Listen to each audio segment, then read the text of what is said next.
দিন আমার আম্মা খুব অসুস্থ। আমাকে বিভিন্ন হাসপাতালে নেওয়া শেষ, লক্ষ লক্ষ টাকা আম্মার পিছনে দেওয়া শেষ। তখন আমার পকেটে আর কোনো টাকা ছিল না।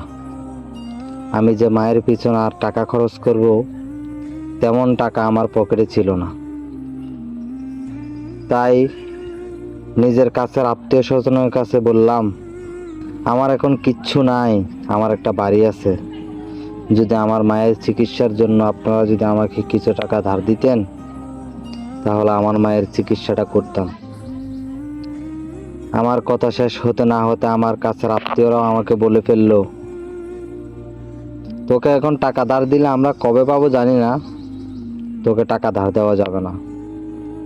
সেখানে আর কোনো কথা না বলে সোজা বাইরে চলে আসলাম।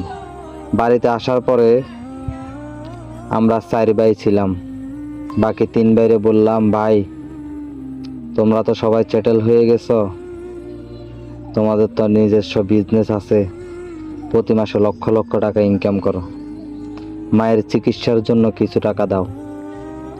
তখন বড় ভাই বলে উঠলো, মা কিছুদিন পরে মারা যাবে, মায়ের পিছনে টাকা খরচ করে কোনো লাভ হবে না, আমি একটা টাকাও দিতে পারবো না। সেম কথা মেজু ভাইও বলল, তারপরের ভাইও বলল। তাদের থেকে কথা শুনে আমি আর তাদেরকে কিছু বললাম না, সোজা চলে গেলাম একটা কম্পিউটারের দোকানে। এখানে গিয়ে 20 টাকা খরচ করে একটা কাগজ ছাপাই করলাম। কাগজের মধ্যে লেখা ছিল, আমার এত শতাংশ বাড়িটা বিক্রি করা হবে। আমি অলিতে গলিতে কাগজটা লাগিয়ে দিলাম। ঠিক লাগানোর 2 ঘন্টা পরে আমার ফোনে একটা কল আসলো।